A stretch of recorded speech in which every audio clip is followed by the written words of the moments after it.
नमस्कार दोस्तों, मैं अतुल कुमार मसौती और आप देख रहे हैं आपका अपना चैनल एजुकेशन वर्ल्ड एकेडमी यानी ई वर्ल्ड एकेडमी हापुड़ में एक बार फिर आपका बहुत बहुत स्वागत है। दोस्तों, अगर आप सीटेट 2021 की तैयारी कर रहे हो तो दोस्तों ये वीडियो आपके लिए बहुत ज़्यादा खास होने वाली है। खासतौर पर उन स्टूडेंट के लिए जो ये सोच रहे हैं कि अभी हमारी सीटेट सर पे आ लिया है और सीटेट की तैयारी पूरी है नहीं, कैसे हम हिंदी पेडागोजी को करेंगे, कैसे हम इंग्लिश पेडागोजी को करेंगे, कैसे एसएसटी पेडागोजी को करेंगे। तो दिमाग से निकाल दीजिएगा टेंशन को, चूंकि आपकी टेंशन का समाधान लेकर मैं उपस्थित हूं आपके सामने दोस्तों, बहुत ही शानदार ट्रिक और गजब टैगवर्ड और कीवर्ड के द्वारा। दोस्तों, कुछ ऐसे शब्द होते हैं जिनके आधार पर आप देखते ही आंसर बिल्कुल करेक्ट करोगे और मैं उन सभी शब्दों का एक संकलन, एक कलेक्शन आपके सामने लेकर आया हूं। दोस्तों, अगर आप इस वीडियो को देख रहे हैं तो अंत तक देखें, क्योंकि यह वीडियो आपके लिए बहुत खास होने वाली है और चैनल पर दी जाने वाली जानकारी आपको अच्छी लगती है तो दोस्तों चैनल को क्या करना है यह आपको बताने की आवश्यकता नहीं है, चैनल को एक बार सब्सक्राइब कर दीजिएगा। चलिए दोस्तों, बढ़ते हैं इस वीडियो को बेहतर और दमदार बनाने के लिए। दोस्तों, आप लोगों का सपोर्ट केवल इतना होना चाहिए कि वीडियो को लाइक, शेयर और कमेंट जरूर करके बताएं कि वीडियो आपको कैसे लगी, क्या सीटेट में कितना बेनिफिट मिलेगा ये तो आपको सीटेट का एग्जाम देने के बाद पता चल जाएगा। चलिए दोस्तों, समय को बर्बाद न करते हुए स्टार्ट करते हैं आज की इस सेशन को, आज की इस वीडियो को।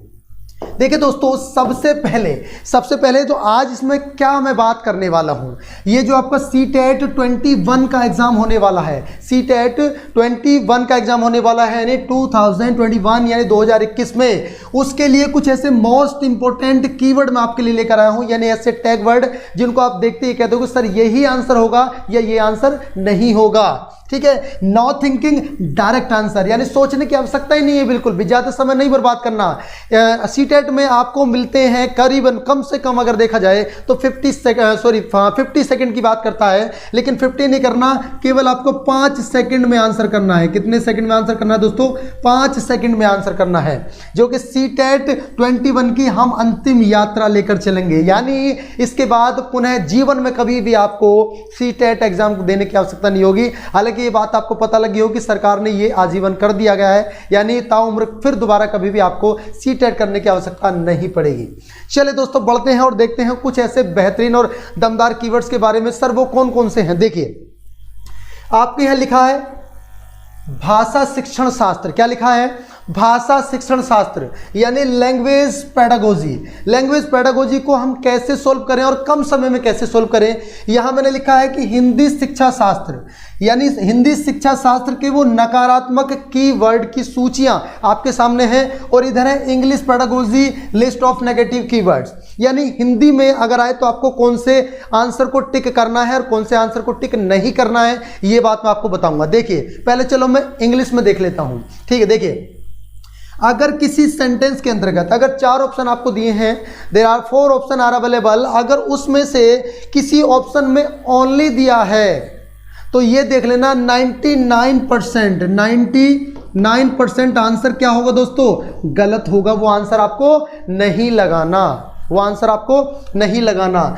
पनिशमेंट की अगर बात करता है, मतलब अगर बच्चे को पीटने की बात हो रही है तो एनसीएफ 2005 ये कहता है कि बच्चों को पीटना नहीं है, बच्चे को पीटना नहीं है बल्कि उसको तरीके से समझाना है। तो भैया अगर पनिशमेंट की बात आ जाए तो ये आंसर आपका क्या हो जाएगा? गलत हो जाएगा। चलिए, डिस्क्रिमिनेशन यानी जेंडर बायस, जब कभी भी लड़का और लड़की, महिला और पुरुष, मैडम और जो जेंट्स टीचर हैं उनमें डिफरेंस यानी अंतर, मतभेद की बात आ जाए तो दोस्तों वही कह देना कि आंसर क्या होगा? गलत होगा। ठीक, चलिए, स्टैंडर्ड लैंग्वेज यानी मानक भाषाओं के प्रयोग की बात आ जाए, क्योंकि बच्चे छोटे छोटे होते हैं, वो स्टैंडर्ड लैंग्वेज का प्रयोग नहीं करते, वो तो जो एक्वायर्ड लैंग्वेज होती है ना उसका प्रयोग करते हैं। तो स्टैंडर्ड लैंग्वेज की बात आएगी तो आंसर क्या होगा? गलत होगा। यानी ये वो शब्द हैं जिनको देखते ही आप आंसर टिक कर दोगे। Emphasis on the target language, देखिए जब हम छोटे बच्चे होते हैं, जब मैं छोटा बच्चा था ट्विंकल ट्विंकल करता था, अब मैं बड़ा हो गया टिंकल टिंकल करता हूं, ऐसा गाना सुना होगा ना। देखिए, यानी emphasis on the target language. देखिए, अब टारगेट लैंग्वेज कैसे, यानी छोटे बच्चे को ये पता नहीं होता कि तू किस लिए पढ़ रहा है, उसको टारगेट का पता नहीं होता, बस वो पढ़ रहा होता है। जब कभी भी छोटे बच्चे के लिए टारगेट लैंग्वेज की बात आती है तो कहीं ना कहीं आंसर क्या होगा दोस्तों? गलत होगा। ठीक है, देखिए, टू स्कोर, बच्चे का स्कोर बढ़ाने की बात है तो भी आंसर गलत होगा। केवल पास कराने की बात की जाएगी तो भी आंसर क्या होगा? गलत होगा। ये शब्द अपने दिमाग में बिल्कुल ऐसे बैठा लीजिएगा कि एग्जाम तक निकलने नहीं चाहिए। अगर ये शब्द आपने दिमाग से निकाल दिए तो बहुत बड़ी गलती करोगे, आप सीटेट नहीं निकाल पाओगे और भविष्य में अध्यापक और अध्यापिका बनने का जो आपका सपना है वो साकार नहीं हो पाएगा। चलिए दोस्तों बढ़ते हैं, इधर देख लीजिएगा। देखिए, अगर आप हिंदी पेडागोजी कर रहे हो, अगर आप हिंदी पेडागोजी कर रहे हो या आप इन्वायरमेंटल वाली यानी कर रहे हो, अगर उसमें आता है केवल, केवल या एक ही या मात्र एक ही, समझ रहे बात को नहीं, यानी अगर किसी के अंतर्गत आता है केवल एक ही या मात्र एक ही तो आंसर क्या होगा दोस्तों? आंसर होगा गलत। क्या होगा? आंसर गलत। अगर दंडित करने की बात आ रही है तो आंसर क्या होगा? गलत।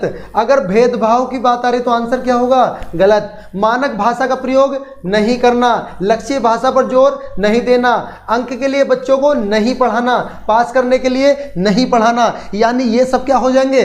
गलत। क्या हो जाएंगे दोस्तों? गलत। मजा आ रहा ना? मजा आ रहा तो दोस्तों शेयर कर दो और वीडियो को लाइक कर दो और चैनल को सब्सक्राइब जरूर कर लेना। चलिए दोस्तों बढ़ते हैं आगे की तरफ और कुछ और ऐसी बातें आपको बताऊंगा जो नेगेटिव टैगवर्ड में आती है, नेगेटिव कीवर्ड में आती है। देखिए, नेगेटिव कीवर्ड और कौन कौन से हैं? नेगेटिव कीवर्ड है टू रोट। रोट मतलब रटवाना। भाई बच्चे को रटवाना नहीं है, बच्चे को समझाना है। ठीक है, जैसे बोला रटवाना, तो रटवाना नहीं है, उसको क्या करना? समझाना। टू लर्न, याद कराना। भाई याद कराने वाली बात और रटवाने वाली बात दोनों एक सी हो जाती हैं, तो ये आंसर भी क्या हो जाएगा? गलत हो जाएगा।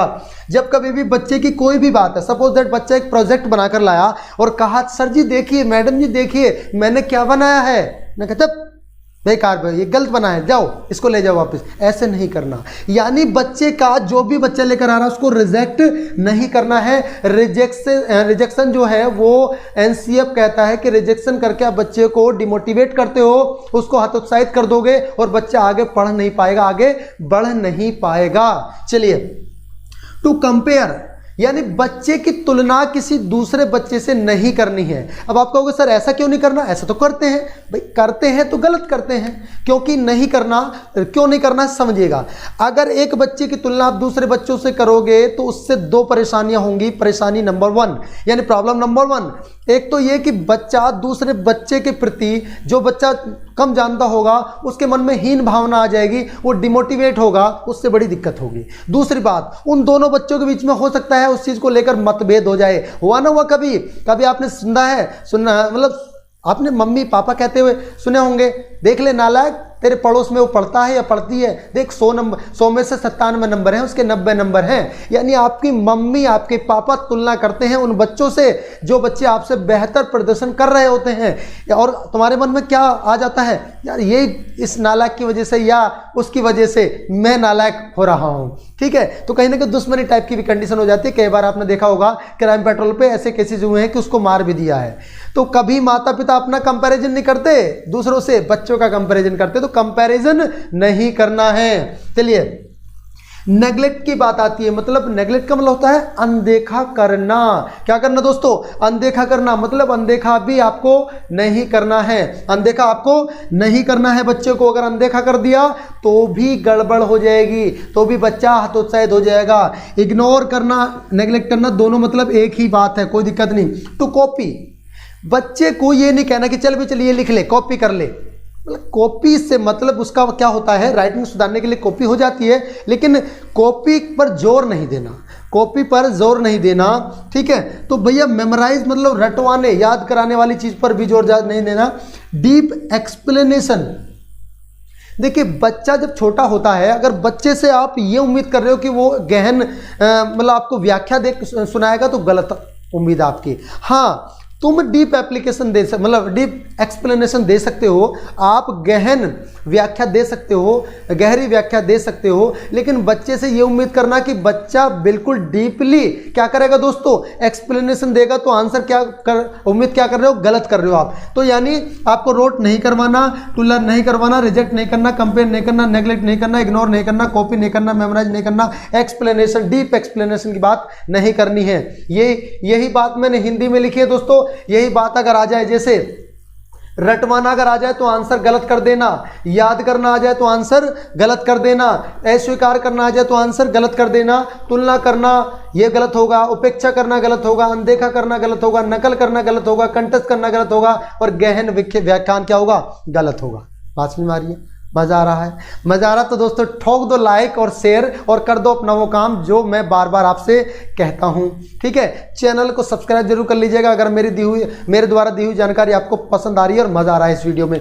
चलिए, और CTET देते समय अगर मेरे ये वीडियो आपके काम आए तो दोस्तों एक बार जरूर मेरे लिए भी दुआ करें कि सर का चैनल ग्रो करे। ये पूरा चलिए, list of negative keyword, list of negative keyword में और क्या है देखिए, बच्चे को पैसिव नहीं समझना, बच्चे को क्या नहीं करना, पैसिव नहीं समझना, उसको निष्क्रिय नहीं समझना है। क्या नहीं करना है, निष्क्रिय नहीं समझना है। जैसे देख लीजिएगा, निष्क्रिय उसका होना, बच्चे का निष्क्रिय होना, उसमें अगर कहीं भी किसी ऑप्शन में बच्चे को पैसिव बताया जाएगा तो आंसर क्या हो जाएगा, गलत हो जाएगा। बच्चे को सेपरेशन में नहीं लाना, मतलब अलग अलग नहीं करना। कई बार पता क्या होता है, लड़कों को अलग बैठा दो, लड़कियों को अलग बैठा दो, इसमें क्या होता है, लड़का लड़की के प्रति और लड़का लड़के के प्रति द्वेष भावना रखने लग जाएगा तो गड़बड़ हो जाती है इन चीज़ों को लेकर। तो बीट, बच्चे को क्या नहीं करना है, पीटना नहीं है, यानी बच्चे को पीटना बिल्कुल भी नहीं है। तो स्कोल्ड, डांटना नहीं है। सर जी इसका मतलब बच्चे हमारे भगवान होंगे, उसको पीटेंगे नहीं तो कैसे सुधरेंगे बच्चे?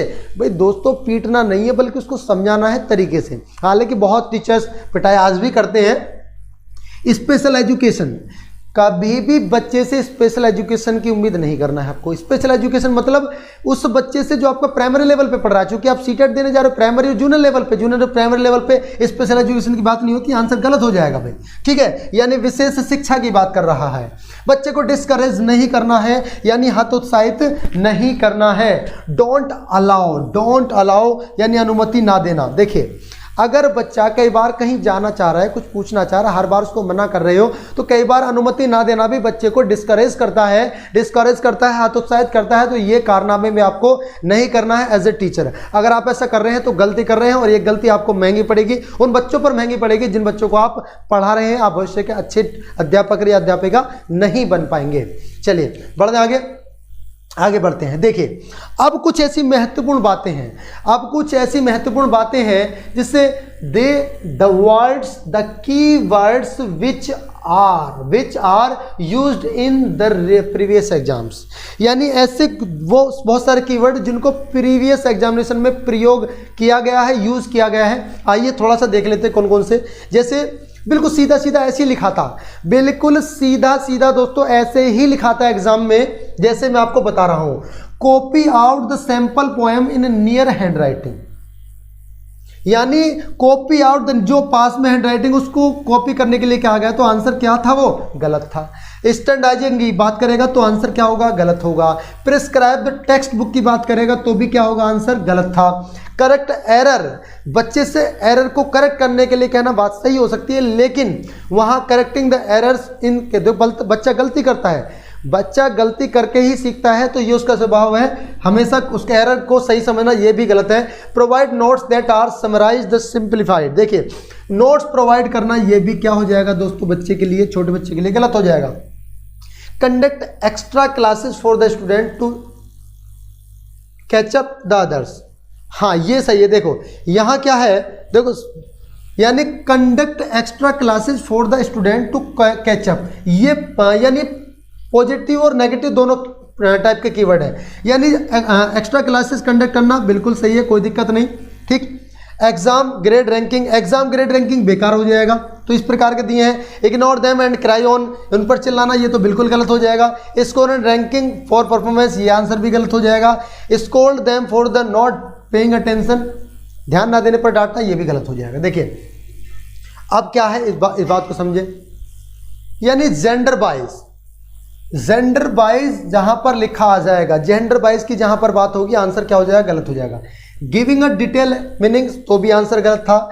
डिसिप्लिन द स्टूडेंट लर्नर को मत बिल्कुल डिसिप्लिन में रखना, अनुशासन में रखना, ये भी लो लेवल पर मतलब प्राइमरी लेवल पर गलत होता है, ठीक है। मेकिंग लर्नर्स राइटिंग असिस्मेंट, तो भी गलत होगा। And don't have the ability to learn, ये कहना कि उनके अंदर पढ़ने की क्षमता नहीं है, तो भी गलत होगा। And drill work only to learn, केवल पढ़ाई के लिए ड्रिल करना ये भी गलत था। And asking student to learn rules, उसको रूल्स को लर्न कराने वाली बात कहता है तो भी गलत होगा।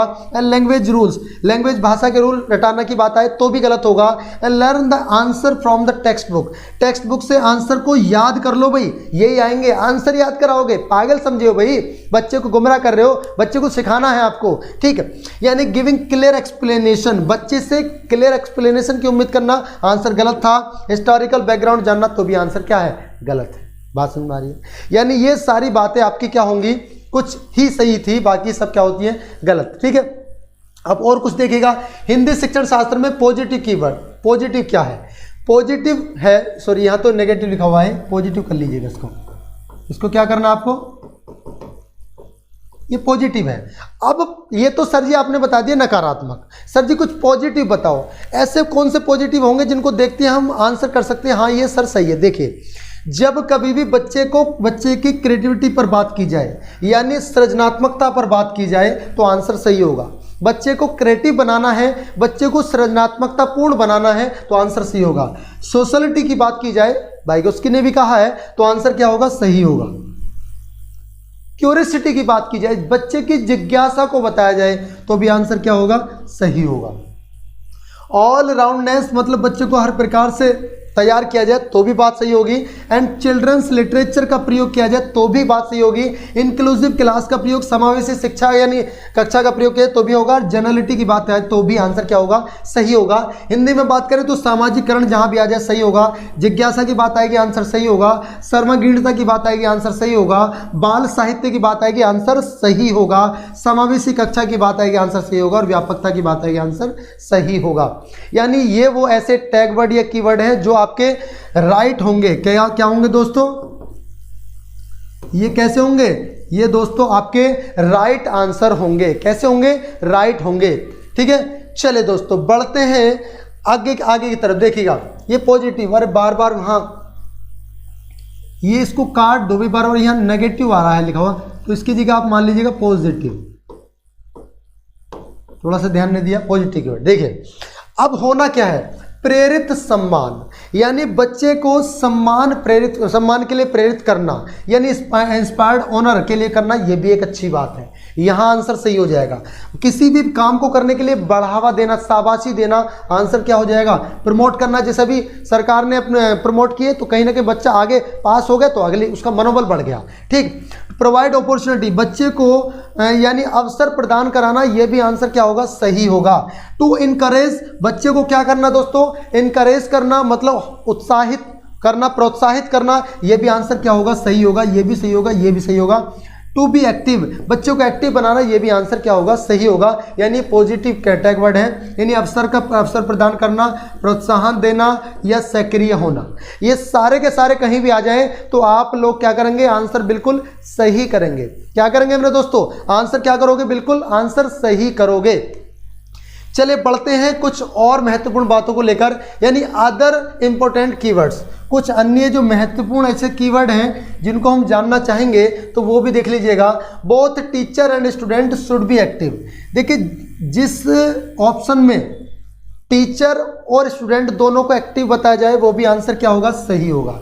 Emphasize on community and community discussion at the physical, mental and intellectual level, यानी समूह या सामूहिकता या सामुदायिकता, सामुदायिकता पर जोर देना बात सही होगी, क्योंकि बच्चे को सामाजिक वाला बनाना है, बच्चे को अंदर सामाजिकरण की भावना को बढ़ावा देना है, ठीक है। बच्चे के शारीरिक, मानसिक और बौद्धिक स्तर पर चर्चा की जाती है तो आंसर सही होगा। बच्चे के अगर किसी ऑप्शन के अंतर्गत बच्चे के शारीरिक, मानसिक और बौद्धिक स्तर पर चर्चा की जाएगी तो आंसर सही होगा। क्रियात्मकता एवं सृजनात्मकता का प्रयोग किया जाएगा तो भी आंसर क्या होगा, सही होगा। जब बच्चा अनुकरण करके या स्वयं करके सीख रहा हो तो भी आंसर क्या होगा, सही होगा। प्रिंट मीडिया या प्रोजेक्शन की बात हो तो भी आंसर क्या होगा, सही होगा, क्योंकि प्रिंट मीडिया और प्रोजेक्शन दोनों ही बच्चे को एक न्यू स्कीमा क्रिएट करने के लिए, एक नई जानकारी अपने माइंड में स्टोर करने के लिए बेहतर होता है। पिक्चर से चीज़ें आसानी से याद हो जाती हैं, जबकि याद पढ़ी हुई चीज़ें आसानी से याद नहीं होती। 3 घंटे की मूवी की कहानी घर आके हम यार दोस्तों को आसानी से बता सकते हैं, लेकिन 3 घंटे पेपर में लिखा हुआ हम नहीं बता सकते। क्यों? क्योंकि उसको हमने वीडियो से, पिक्चर के माध्यम से देखा है और पेपर में हमने लिखा है बस। भाषण मारिए ना। देखिए, बहुभाषिकता एवं बहुसांस्कृतिक की बात की जाए, जहां मल्टीलिंगुअल की बात की जाए यानी बहुसांस्कृतिक यानी मल्टीकल्चर की बात की जाए तो भी आंसर क्या होगा, सही होगा। जहां समानता की बात की जाएगी वो भी क्या होगा दोस्तों, आंसर बिल्कुल करेक्ट होगा। और आकलन, निरीक्षण, परीक्षण, निदान, उपचार, देखिए यानी आकलन, निरीक्षण, परीक्षण, निदान या उपचार या मापन, ठीक है, मूल्यांकन की बात की जाए तो भी आंसर क्या होगा दोस्तों, सही होगा। और मानवीय गुणों का विकास की बात है तो भी आंसर दोस्तों सही होगा। यानी मैंने ये इंग्लिश हिंदी दोनों बता रहा हूं, यहां से भी देख लीजिएगा। जो लोग इंग्लिश की जगह संस्कृत लिए बैठे हैं तो उनके लिए भी ये बिल्कुल रामबाण क्लास होगी। इंग्लिश वालों के लिए तो होगी और हिंदी वालों के लिए बिल्कुल बेहतरपूर्ण होगी। यानी हिंदी में पेडागोजी आती है उसका भी आप बिल्कुल धुआं कर दोगे, और जो एसएसटी में आती है यानी ईवीएस में आती है उसको भी आप लोग आसानी से कर लोगे, और जो अन्य इंग्लिश पेडागोजी में आती है, मैथ पेडागोजी में आती है, उसको भी करने में आपको बहुत ज़्यादा हेल्प मिलने वाली है। ठीक है, चलिए दोस्तों, बहुत अच्छा लगा होगा आपको इस वीडियो को देखकर। और दोस्तों, वीडियो अगर पसंद आई है तो वीडियो को लाइक, शेयर और कमेंट करना बिल्कुल भी ना भूलें।